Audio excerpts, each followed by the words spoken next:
구약성경 사무엘상 17장까지 왔습니다. 17장 41절에서부터 49절까지 말씀입니다. 사무엘상 17장 41절로 49절까지 기록된 하나님 말씀 제가 읽겠습니다. 하나님 말씀 들으십시오. 블레셋 사람이 방패든 사람을 앞세우고 다윗에게로 점점 가까이 나아가니라. 그 블레셋 사람이 둘러보다가 다윗을 보고 업신여기니 이는 그가 젊고 굵고 용모가 아름다움이라. 블레셋 사람이 다윗에게 이르되 네가 나를 개로 여기고 막대기를 가지고 내게 나아왔느냐 하고 그의 신들의 이름으로 다윗을 저주하고 그 블레셋 사람이 또 다윗에게 이르되 내게로 오라 내가 네 살을 공중의 새들과 들짐승에게 주리라 하는지라. 다윗이 블레셋 사람에게 이르되 너는 칼과 창과 단창으로 내게 나아오거니와 나는 만군의 여호와의 이름 곧 네가 모욕하는 이스라엘 군대의 하나님의 이름으로 내게 나아가노라. 오늘 여호와께서 너를 내 손에 넘기시리니 내가 너를 쳐서 네 목을 베고 블레셋 군대의 시체를 오늘 공중의 새와 땅의 들짐승에게 주어 온 땅으로 이스라엘의 하나님이 계신 줄 알게 하겠고 또 여호와의 구원하심이 칼과 창에 있지 아니함을 이 무리에게 알게 하리라. 전쟁은 여호와께 속한 것인즉 그가 너희를 우리 손에 넘기시리라. 블레셋 사람이 일어나 다윗에게로 마주 가까이 올 때에 다윗이 블레셋 사람을 향하여 빨리 달리며 손을 주머니에 넣어 돌을 가지고 물매로 던져 블레셋 사람의 이마를 치매 돌이 그의 이마에 박히니 땅에 엎드려지니라.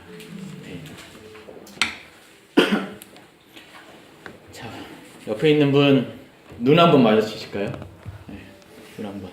네, 별 말씀 안 하셔도 눈 한번 마주치시면 네, 정신이 그래 조금 이제 드니까 졸릴 수 있으니까 네. 겨울 내내 보지 못했던 눈을 보는 것 같아서 상당히 묘한 기분으로 설교를 전합니다. 네? 눈만 보시지 말고 저희를 말씀. 그렇죠. 네.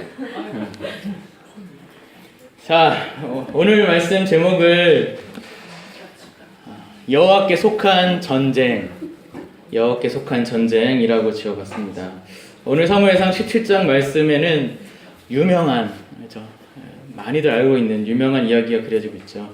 다윗과 골리앗의 이야기입니다. 아마 어려서부터 신앙생활 해오셨던 분이시라면 성경 이야기 중에서 가장 많이 들어본 걸로 아마 5손가락 안에 꼽을 만큼 그만큼 유명한 이야기죠. 얼마나 유명하면 믿지 않는 세상 사람들조차도 대강 어느 정도 이야기를 알고 이렇게 뭐 대화 중에 이렇게 써먹을 정도로 아주 멋져 보이고 아주 스펙타클하고 꼭 이렇게 미국에서 영화로 만들 수 있을 법한, 그죠? 다윗과 골리앗이라는 주제로 영화로 만들 수 있을 법한 아주 스펙타클한 우리의 용기를 이렇게 불러일으킬 만한, 어떤 면에서는 우리의 마음을 대리만족시켜줄 듯한 이야기로서 하도 그렇게 자주 들어와서 마치 다 알고 있는 말씀의 내용이라고 여기실 텐데요. 저도 이제 어려서부터 신앙생활 한 사람이라서 이 말씀을 여러 번 귀가 닳도록 들어왔고, 성도님들도 아마 다들 잘 알고 계실 것 같아서 이걸 뭘 어떻게 나눠야 되나 다 알고 있는 내용이실 텐데 하고 상당히 고심을 했었습니다. 그런데 역시나 이렇게 바른 교리를 배우고 성경 전체의 원리에 이렇게 입각해서 최대한 이 성경을, 이 말씀을 균형 있게 이 말씀을 보려고 이렇게 자세히 공부하다 보니까 여지껏 알고 있고 들어왔던 이 말씀의 메시지나 교훈이 상당히 틀린 말씀은 거의 없지만, 틀린 말씀도 개중에 하시는 분들이 있긴 하지만 상당히 어린아이 수준과 같았구나라는 생각이 들었었습니다. 중요한 걸 많이 놓치고 있었다라는 거죠.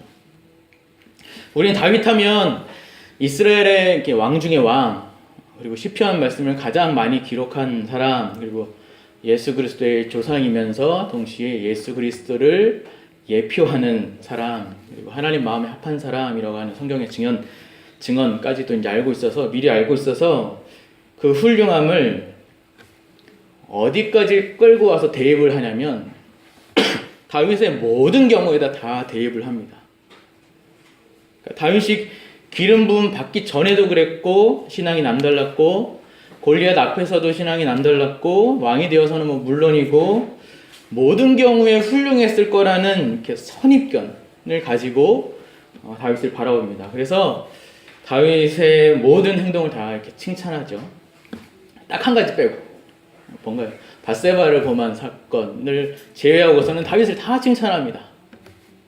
의인이었던 것처럼. 그래서 이제 많이들 이렇게 이제 설교하시죠. 다윗의 믿음을 본받으십시오. 다윗의 담대함을 본받으십시오. 다윗과 같이 고백해 보십시오. 그래야 승리할 수 있습니다. 여러분 앞에 놓여 있는 그 무서운 것들을 다 승리할 수 있습니다. 그래야 큰 일을 할 수 있습니다.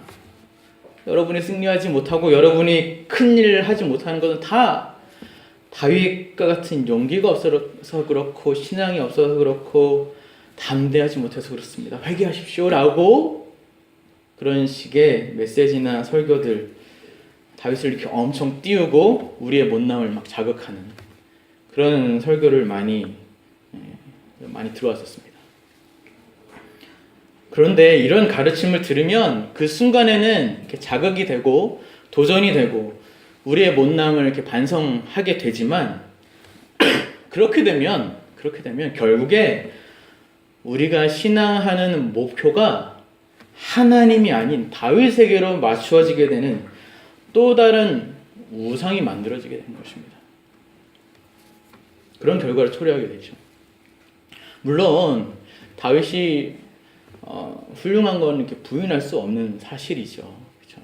대단히 훌륭한 모습들을 많이 보입니다. 하지만 다윗의 훌륭함이나 위대함은 다윗 스스로 애쓰고 노력해서 이룬 것이 아니었습니다. 하나님이 그를 이스라엘의 구속의 역사 가운데 그를 하나님 나라를 세우기 위해서 그렇게 만드셨기 때문에 그 훌륭함이 있을 수 있는 것이지 하나님을 빼면 다윗은 우리랑 똑같은 사람입니다. 똑같은 사람.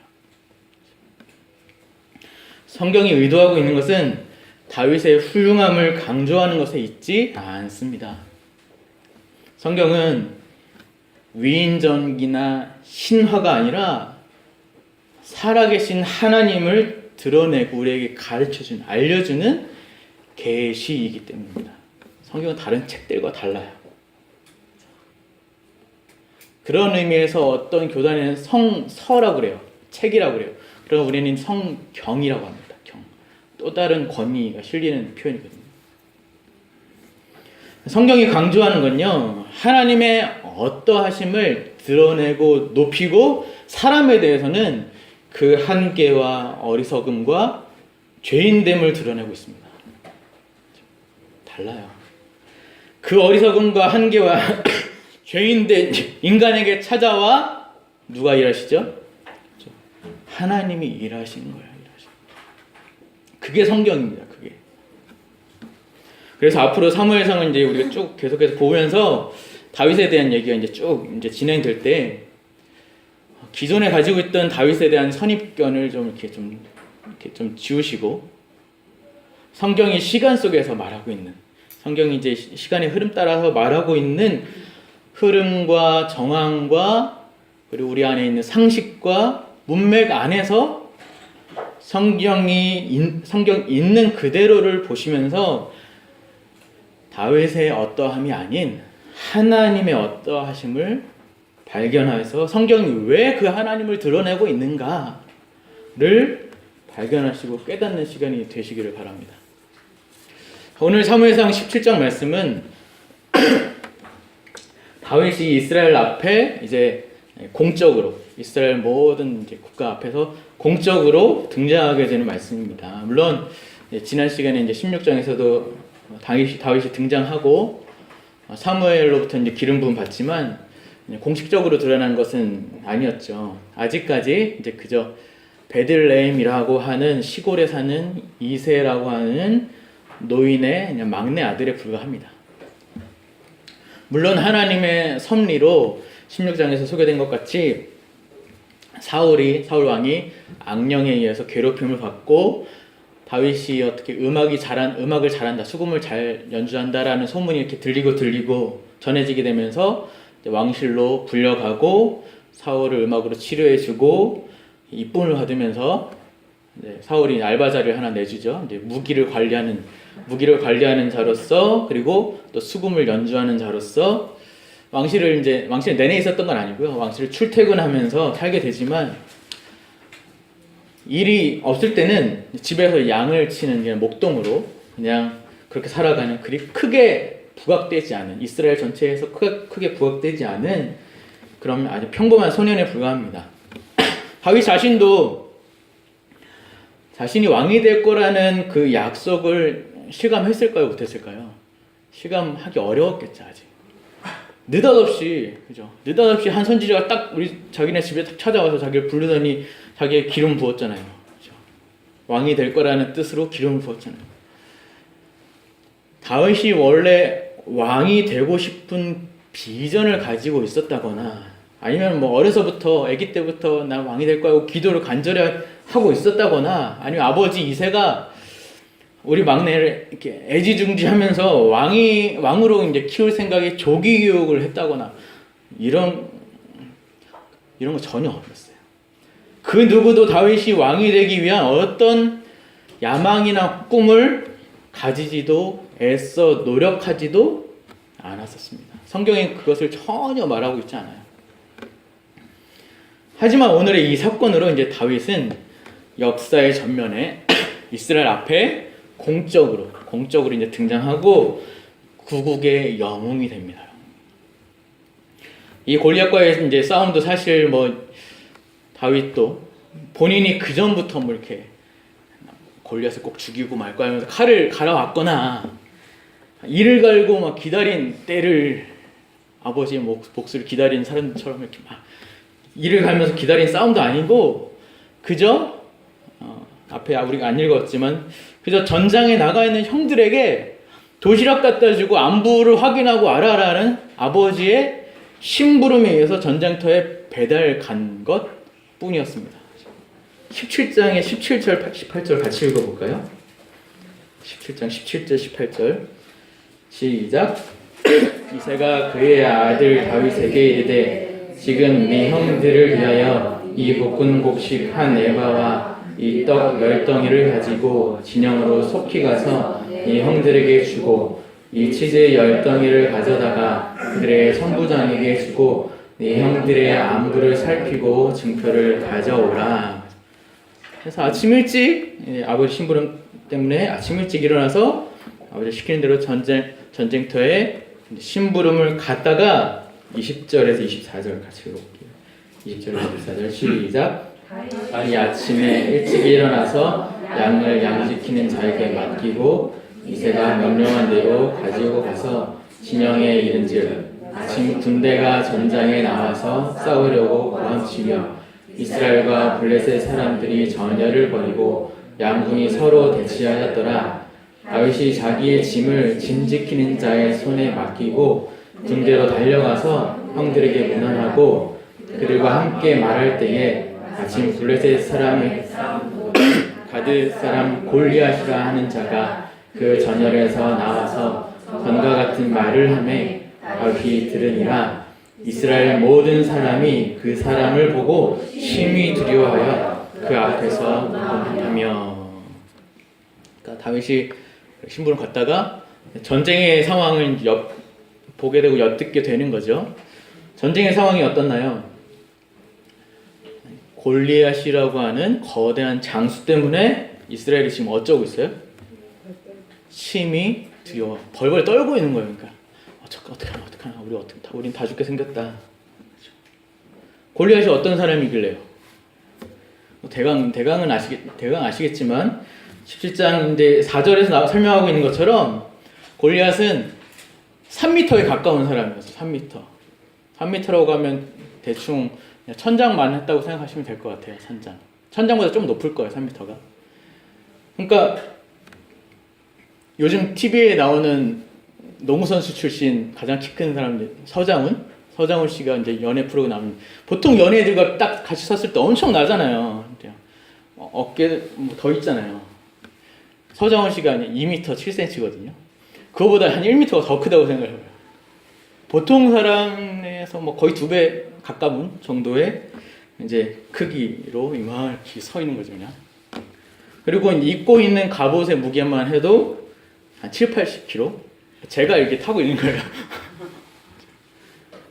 날만 들고 있는 창의 날만 한 8, 9kg 정도. 그렇게 하니까 지난 시간에 이제 말씀드렸던 것처럼 사람은요 보이는 것에 민감하고 반응할 수밖에 없잖아요. 한계잖아요, 한계. 그러니까 어쩌겠어요? 당연히 쫄죠. 벌벌 떨 수밖에 없죠. 누가 나서서 그 사람을 이길 수 있겠습니까? 다른 사람보다 머리 하나가 더 큰 사울도 크잖아요. 사울조차도 감히 나서질 못하는데 두렵고 겁이 나는 게 어찌 보면은 당연해 보이기도 합니다. 그런데 다윗은 이 상황이 이해가 안 가는 겁니다. 왜요? 블레셋 군대 이 어처구니 없는 이 들이댐을 보면서 평소 가지고 있었던 이 신앙의 이제 자존심이 상하는 거죠. 쟤네가 누군데? 우리는 할례 받은 자고 선택받은 자고 쟤네는 자존심이 상하는 겁니다. 아무리 그래도 골리앗 앞인데요. 아니요. 골리앗이 무서울 이유가 없었죠. 다윗은. 왜요? 다윗은요. 이렇게 익숙해져 있어요. 무엇에요? 평소에 양을 돌보면서 사자와 곰을 치던 그런 것에 자기 역할에 익숙해져 있는 거예요. 자기보다 몇 배나 더 큰 짐승을 뭐 하나로 물리쳐 봤어요? 물매 하나로 물리쳐 봤어요. 내내 그러고 살았어요. 평소 자기가 늘상 하던 일이었죠. 그것의 연속선상이었죠. 골리앗은 뭐 그까이 거 내가 사자도 물리치고 곰도 물리쳤는데 비슷한 크기의 골리앗이 저러고 있으니까 1대1로 싸울 만한 거죠. 그런데 사람들은 벌벌 떨고 있고 누구 하나 나서지 못하고 있는 상황에 열이 받는 거죠. 혈기가 오르는 겁니다. 그래서 다윗이 어린 혈기로 배짱 좋긴 나서는 겁니다. 세상에서 제일 무서운 나이 사람은 누굴까요? 중2죠. 다윗이 딱 그 나이거든요. 다윗이 딱 그 나이예요. 건들면 안 돼요. 욱 하고 혈기를 자주 부리기 때문에 무서운 걸 모르는 나이죠. 다윗이 지금 그 나이쯤에서 사울에게 제가 나가겠습니다 하자 그렇게 이제 들이대는 것입니다. 31절에서 우리 37절 같이 읽어볼까요? 31절에서 37절 시작. 어떤 사람이 다윗이 한 말을 듣고 그것을 사울에게 전하였으므로 사울이 다윗을 부른지라. 다윗이 사울에게 말하되 그로 말미암아 사람이 낙담하지 말 것이라. 주의 종이 가서 저 블레셋 사람과 싸우리이다 하니 사울이 다윗에게 이르되 네가 가서 저 블레셋 사람과 싸울 수 없으리니 너는 소년이요 그는 어려서부터 용사입니다. 다윗이 사울에게 말하되 주의 종이 아버지의 양을 지킬 때에 사자나 곰이 와서 양떼에서 새끼를 물어가면 내가 따라가서 그것을 치고 그 입에서 새끼를 건져내었고 그것이 일어나 나를 해하고자 하면 내가 그 수염을 잡고 그것을 쳐 죽였나이다. 주의 종이 사자와 곰도 쳤은즉 살아계시는 하나님의 군대를 모욕한 이 할례 받지 않은 블레셋 사람이리까 그가 그 짐승의 하나와 같이 되리이다. 또 다윗이 이르되 여호와께서 나를 사자의 발톱과 곰의 발톱에서 건져내셨은즉 나를 이 블레셋 사람의 손에서도 건져내시리이다. 사울이 다윗에게 이르되 가라 여호와께서 너와 함께 계시기를 원하노라. 사울이 이렇게 조금 말리기도 했지만 다윗의 그 말릴 수 없는 깡과 그 혈기에 싸움을 허락합니다. 저는 여기서 사울이 잘 이해가 안 갑니다. 사울이 잘 이해가 안 가요. 어린 소년이 무기를 갖춘 평생을 장수로 지내던 대적의 장수와 싸움을 한답니다. 어린 소년이. 사울은 아직 다윗이 어떤 사람인지 잘은 모르는 상황이거든요. 다윗이 잘못했다가 지면 어떻게 될까요? 앞에 말씀 볼까요? 8절, 9절 보시면 다윗이 만약 지게 되면 이스라엘이 이런 상황에 처하게 됩니다.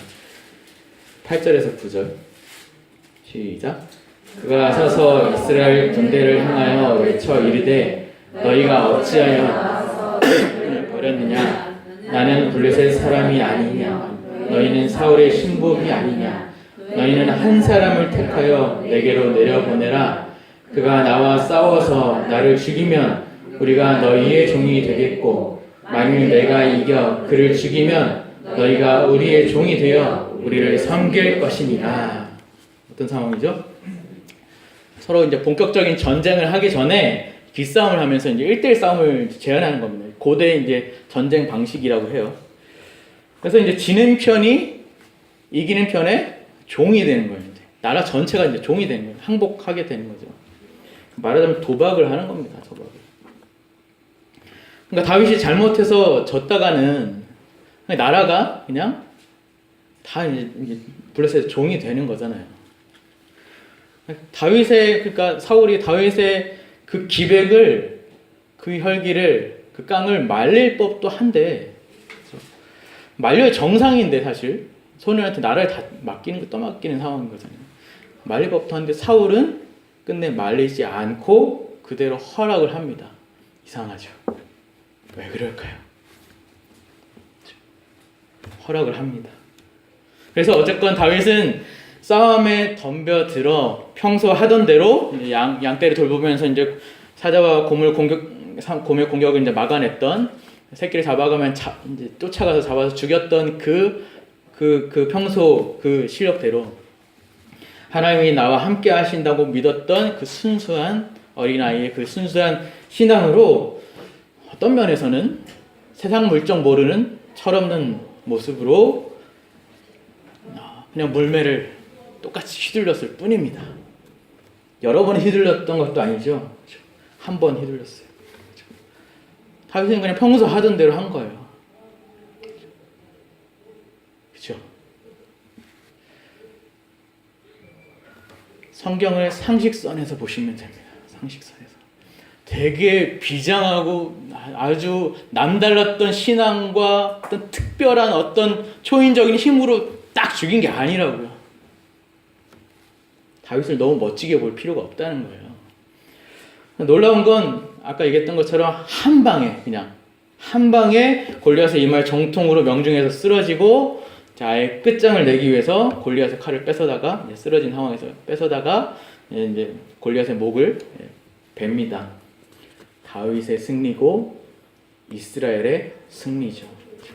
51절에서 52절 같이 읽어볼까요? 10장 51절에서 52절 시작. 다윗이 달려가서 블레셋 사람을 밟고 그 칼을 집에서 빼내어 그 칼로 그를 죽이고 그의 머리를 베니 블레셋 사람들이 자기 용사의 죽음을 보고 원망하는지라. 이스라엘과 유다 사람이 일어나서 소리 지르며 블레셋 사람들을 쫓아 에그란 성문까지 이르렀고 블레셋 사람들의 부상자들은 하라임 가는 길에서부터 엎드려졌더라. 다윗 한 사람 덕분에 이스라엘 전체가 승리합니다. 자, 그럼 다윗이 이긴 건 뭐 때문인가요? 다윗이 골리앗을 죽이기 전에 한 고백 때문인가요? 너는 칼과 창과 단창으로 내게 나오거니와 나는 만군의 여호와 이름 곧 네가 모욕하는 이스라엘 군대 하나님의 이름으로 내가 나가노라.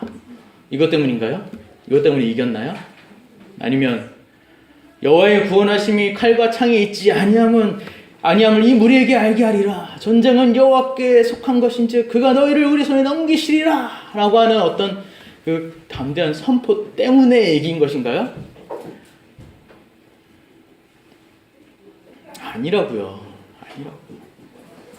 물론 싸움 직전에 다윗이 이 말을 한 건 맞습니다만 그것 때문에 이긴 건 아닌 겁니다.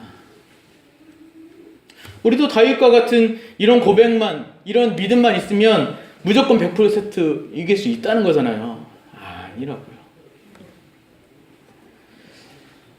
뭘 말씀드리려고 하는 거냐면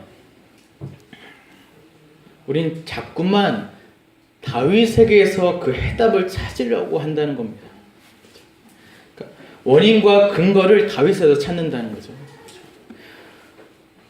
다윗이 어떻게 해서 이겼는가? 대체 어떻게 해야 우리도 우리 앞에 있는 거대한 골리앗을 이길 수 있는가? 어떻게 하면 다윗처럼 멋있게 폼나게 능력 있게 신앙생활을 할 수 있는가를 찾으려고, 또 그걸 찾으려고 어디에 관심을 기울입니까? 다윗이 어떻게 해서 하나님의 마음을 움직였는가에 관심을 기울인다고요.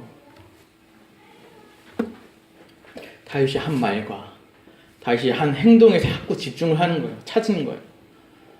우리가 그렇게 하면 승리할 수 있고 능력을 가질 수 있고 쓰임받을 수 있다고 생각을 합니다. 왜 여기에 관심을 자꾸 성경을 누가 인물이 나오면 자꾸 우린 거기에 관심을 두거든요. 이 사람이 어떻게 했길래 하나님의 복을 받을 수 있는가? 왜 여기에 관심을 기울이게 되는 걸까요? 자꾸. 왜 이 말씀을 보면서 그것으로 답을 내리려고 할까요? 단순하게 생각하면 사람 심리가 다 그렇겠습니다만 우리도 이기고 싶어서겠죠? 네, 이기고 싶으니까. 지고 싶은 사람이 어디 있겠습니까?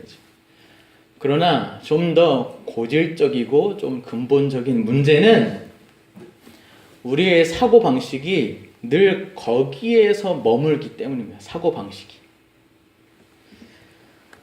우린 자연 질서 안에서 인과론에 익숙합니다. 인과론. 인과론이 뭔가요? 인과론이란 어떠한 결과가 나오는 데는 반드시 그럴 만한 원인이 있다고 생각하는 겁니다. 결과가 이렇게 나온 데는 이런 원인이 있기 때문에 이런 결과가 나올 거라고 하는 생각. 인과론이에요.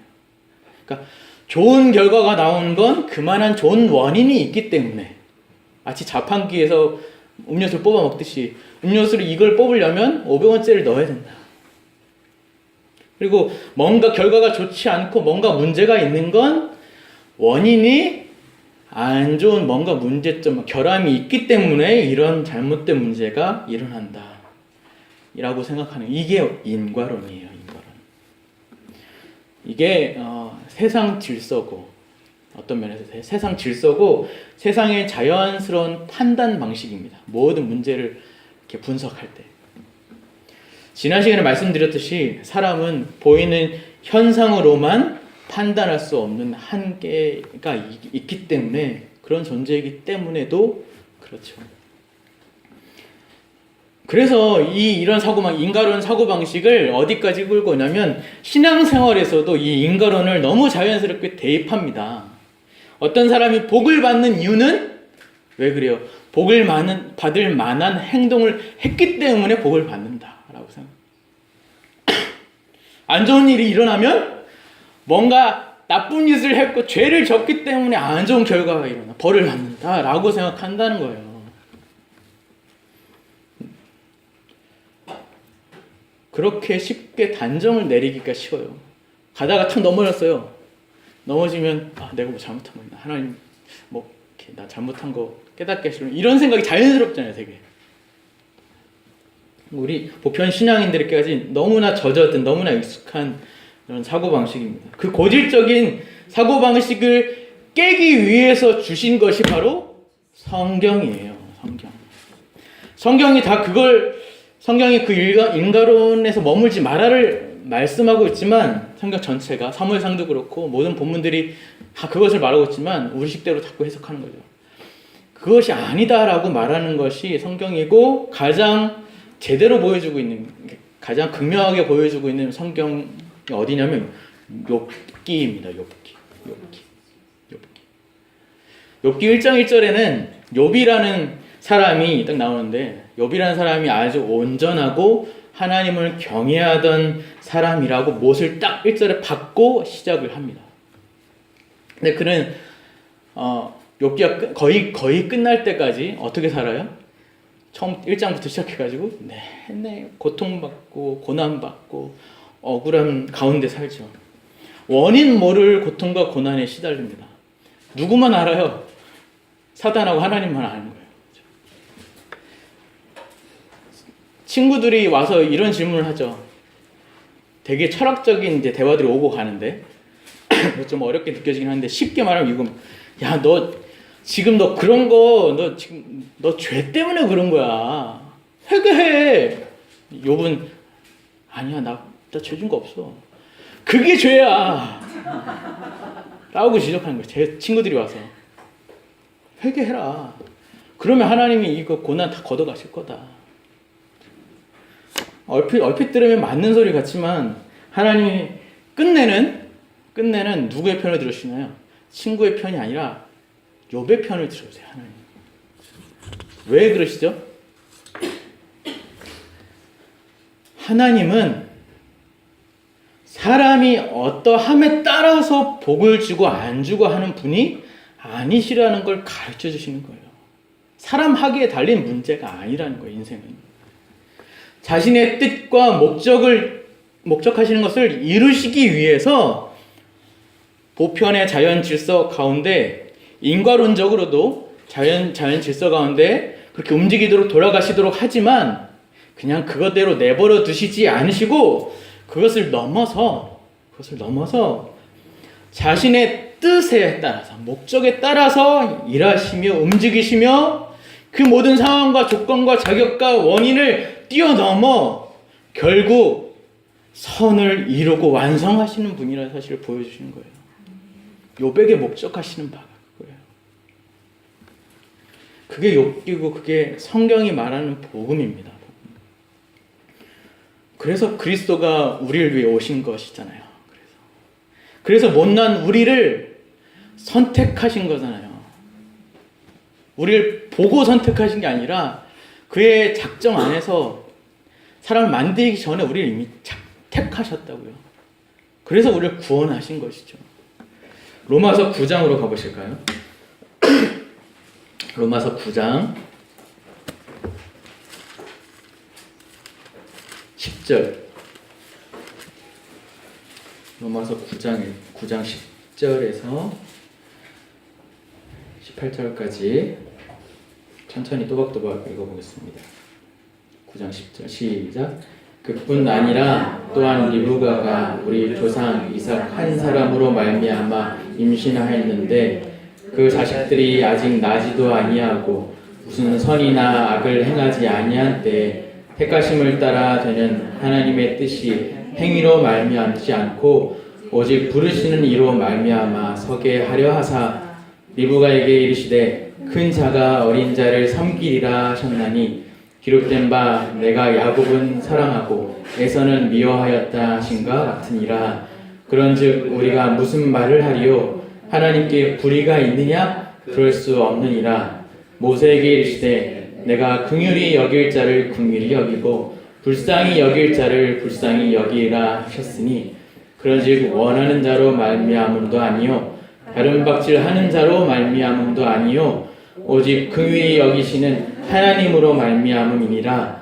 성경이 바로에게 이르시되 내가 이 일을 위하여 너를 세웠으니 곧 너로 말미암아 내 능력을 보이고 내 이름이 온 땅에 전파되게 하려 함이라 하셨으니 그런즉 하나님께서 하고자 하시는 자를 긍휼히 여기시고 하고자 하시는 자를 완악하게 하시느니라. 아멘.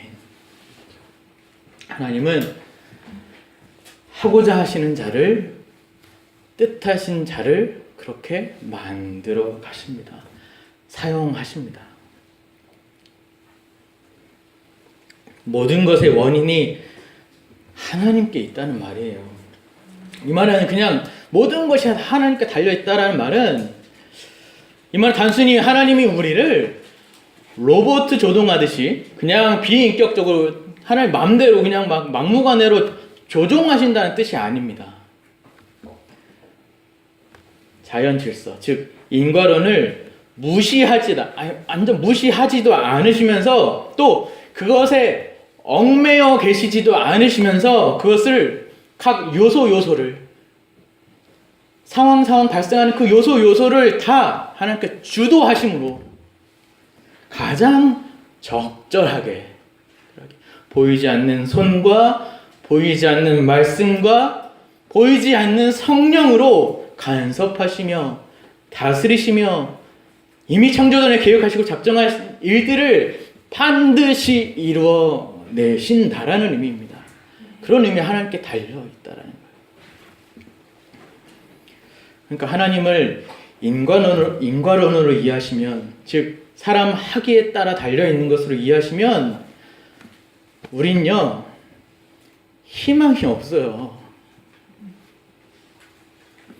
우린 구원받을 아무런 자격과 조건과 이유가 없을 뿐만 아니라 세상에 그 누구도 골리앗을 이길 만한 믿음과 용기와 실력을 가진 자가 없기 때문입니다.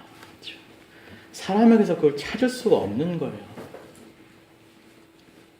아무런 조건 없는 자가, 아무런 자격 없는 우리가 선택을 받아 사랑을 받아 구원을 받으며 죄를 이기며 선을 행하며 하나님을 닮게 된 것, 그것이 성경이 말하려고 하는 복음입니다. 그게 복음이에요.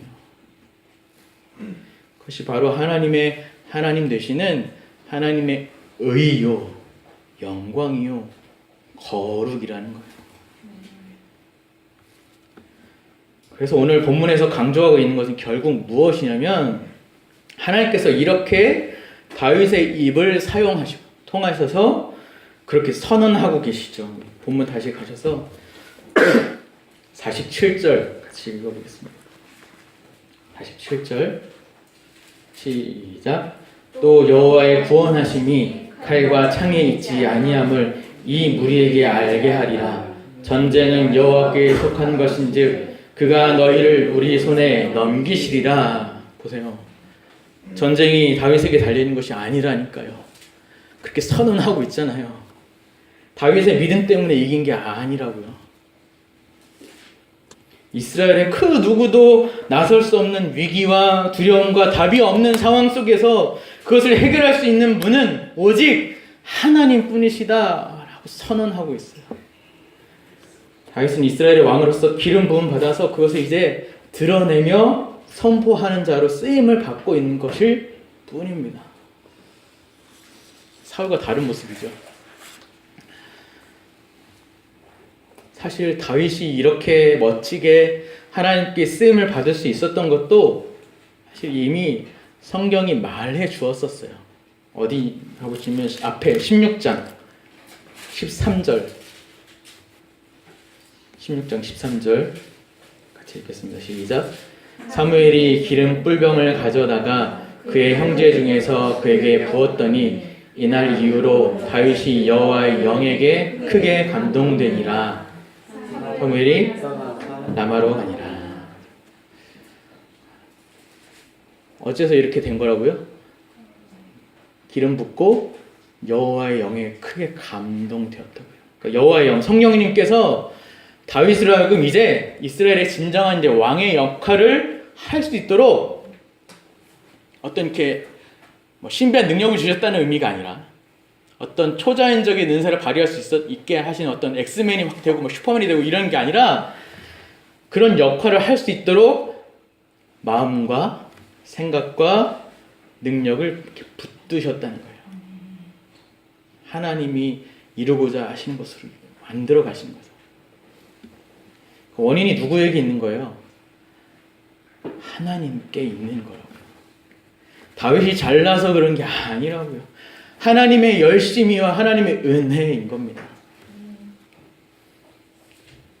그러니까 오늘의 이 다윗의 선포와 승리는 다윗의 믿음을 칭찬하거나 부각하기 위한 말씀으로 다윗을 본받으라는 말씀 정도로 제시되고 있는 것이 아니라 크게 두 가지를 이제 우리에게 명확하게 가르쳐주고 있는 것입니다. 첫째로 골리앗에게 승리함으로써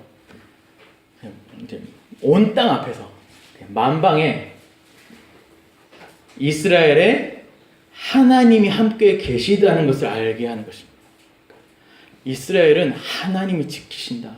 하나님은 이스라엘의 편이시다. 하나님이 살아계신다. 라고 하는 사실, 우리는 하나님의 백성이다 라고 하는 사실을 이렇게 드러내주고 계시는 거예요. 둘째로 이제 이스라엘 이제 백성들에게, 그리고 하나님 나라와 교회에게 여호와의 구원하심이, 여호와의 승리가 칼과 창에 있지 않다. 사람의 능력과 힘에 달려 있지 않다. 하나님께 달려 있다라고 하는 것을 알게 하시는 것입니다. 이 두 가지를 명확하게 가르쳐주고 계세요. 오늘날 많은 교회와 많은 신자들이, 쉽게 얘기할 부분은 아니지만 현실에서의 보이는 위기와 어떤 압박감 속에서 많은 두려움 가운데 살아가고 있습니다. 그렇죠? 근데 세상은 마치 이렇게 살아가려고 하고 있는 우리 신자들에게 마치 조롱하듯이 늘 칼과 창으로, 능력과 힘으로 우리를 위협하고, 우리도, 교회도, 신자도 그 능력과 힘을 갖추지 않으면 왠지 살아남지 못할 것 같은 그런 공갈과 협박을 자꾸 우리에게 제시합니다. 그게 삶의 진리인 양 가르칩니다. 그런 거를 이제 세속적이다라고 표현합니다. 세상은 우리에게 자꾸 그런 걸 질문하잖아요. 대학은 어디 나왔고, 직장은 어디 나왔고, 벌어놓은 돈은 얼마나 있고, 겉으로 보이는 것들, 얼마나 능력과 힘을, 칼과 창을 가지고 있느냐를 보고 판단하기 때문에 우리가 믿음으로 세상을 살아가려고 하고, 우리가 능력을 가지려고 하기보다 하나님 말씀대로 살아가려고 이렇게 막 나눠주고 희생하고 또 정직과 겸손함으로 손해보고 살 때에 세상은 너 그래가지고 못 산다, 어떻게 살 수 있냐 라고 우리 보고 한숨 쉬고 혀를 차고 비웃고 온갖 공갈과 협박을 당하면서 우리를 기죽게 만듭니다. 내가 괜히 좀 이렇게 작아 보이고, 다 그렇게 느끼시는 적 많잖아요. 그렇죠? 이렇게 살아도 되나, 두렵죠, 걱정되죠, 막막하죠. 가만 물어보세요. 근데 살아남지 못할까봐 두려운 건가요? 아니면 나도 쟤처럼 힘을 발휘하고 싶어서 그런 건가요? 가만히 자신에게 들여다보시고 물어보세요. 살아남지 못할까봐 두려운 건가요? 저 사람처럼 나도 힘을 발휘하고 싶어서 그런 건가요? 세상에서 내가 두려움 가운데, 걱정과 근심 가운데 이스라엘과 같이 벌벌 떨며 살고 있는 진짜 이유가 뭔지, 나를 위한, 내 만족을 위한, 내가 이루고 싶은 것을 올 여름에는, 올 겨울에는 어디 여행 가야지, 내가 이만한 나이에는 이 정도는 벌어놔야지 하고 싶은 이 목적 때문에, 이 욕심 때문이 아닌지, 그것을 이루지 못할까봐, 그것을 자랑할 수 있는 명목이 없을까봐 두려워하고 있지는 않은 건지 가만히 살펴보십시오. 하나님은 여러분의 중심을 보고 계십니다.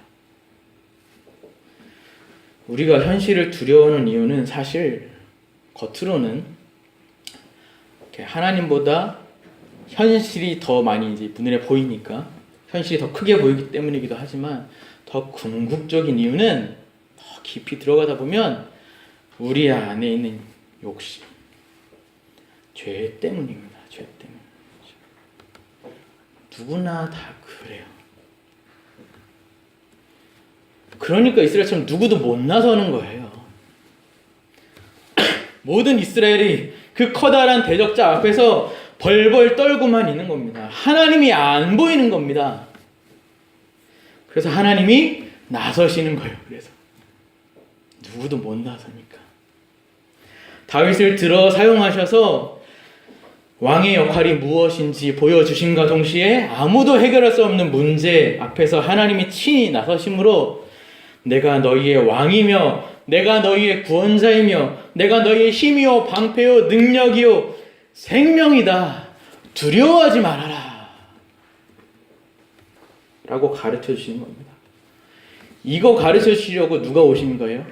예수 그리스도께서 오신 거예요. 그래서 다윗을 예수 그리스도의 예표라, 모형이라 그렇게 말하는 겁니다. 말씀을 정리하겠습니다.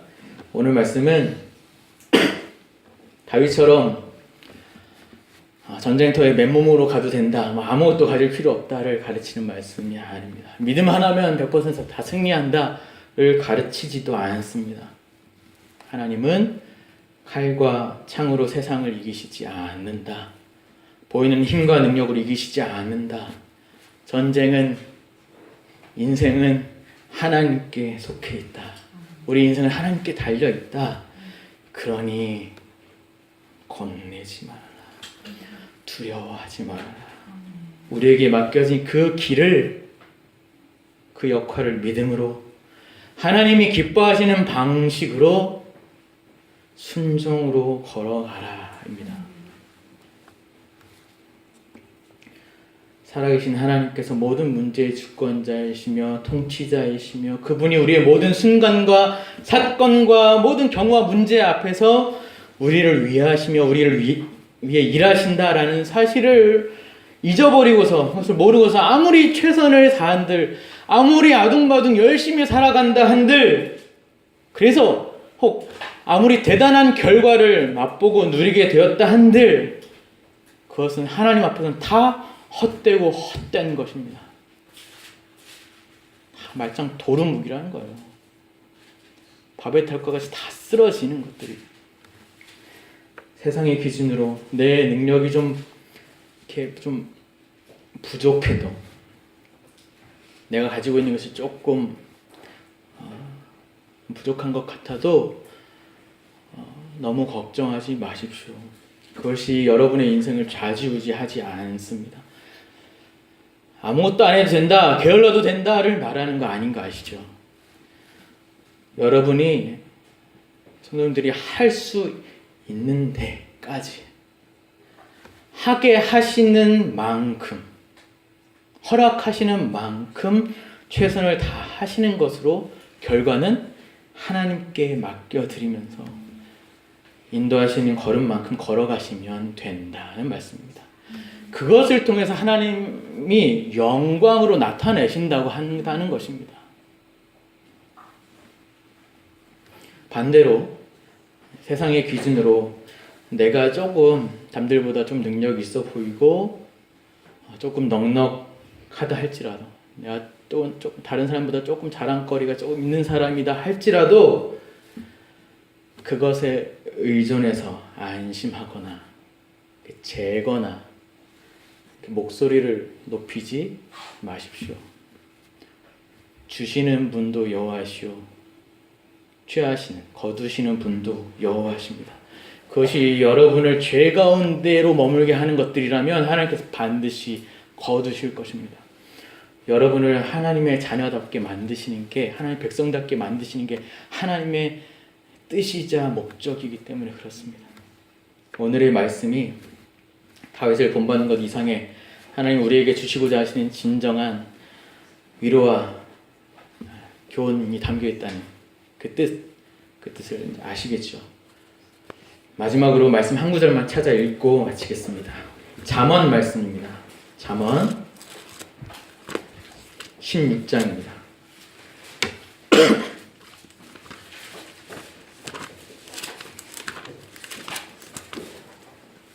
잠언 16장 1절에서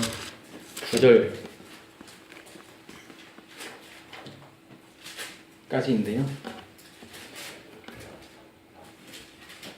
제가 여러분 가슴에 딱딱 심는 심정으로 제가 한번 읽어보도록 하겠습니다. 잠언 16장 1절에서 9절 제가 읽습니다. 마음의 경영은 사람에게 있어도 말의 응답은 여호와께로부터 나오느니라. 사람의 행위가 자기 보기에는 모두 깨끗하여도 여호와는 심령을 감찰하시느니라. 너의 행사를 여호와께 맡기라. 그리하면 네가 경영하는 것이 이루어지리라. 여호와께서 온갖 것을 그 쓰임에 적당하게 지으셨나니 악인도 악한 날에 적당하게 하셨느니라. 무릇 마음이 교만한 자를 여호와께서 미워하시나니 피차 손을 잡을지라도 벌을 면하지 못하리라. 인자와 진리로 인하여 죄악이 속하게 되고 여호와를 경외함으로 말미암아 악에서 떠나게 되느니라. 사람의 행위가 여호와를 기쁘시게 하면 그 사람의 원수라도 그와 더불어 화목하게 하시니라. 적은 소득이 공의를 겸하면 많은 소득이 불의를 겸한 것보다 나으니라. 같이 읽을까요? 9절 시작. 사람이 마음으로 자기의 길을 계획할지라도 그의 걸음을 인도하시는 이는 여호와시니라. 아멘. 하나님께서 하나님 백성 여러분들의 삶을 책임지시고 여러분의 삶을 승리와 영광으로 인도하실 줄로 믿습니다. 기도하겠습니다.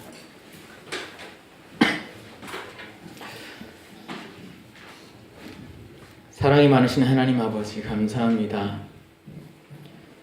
우리 모습이 세상과 별 다를 것이 없어도 약속하신 백성이라는 그 이유만으로 우리를 사랑해 주시고 우리의 아버지가 되어 주시고 우리를 지켜 보호하여 주시니 참으로 감사를 드립니다.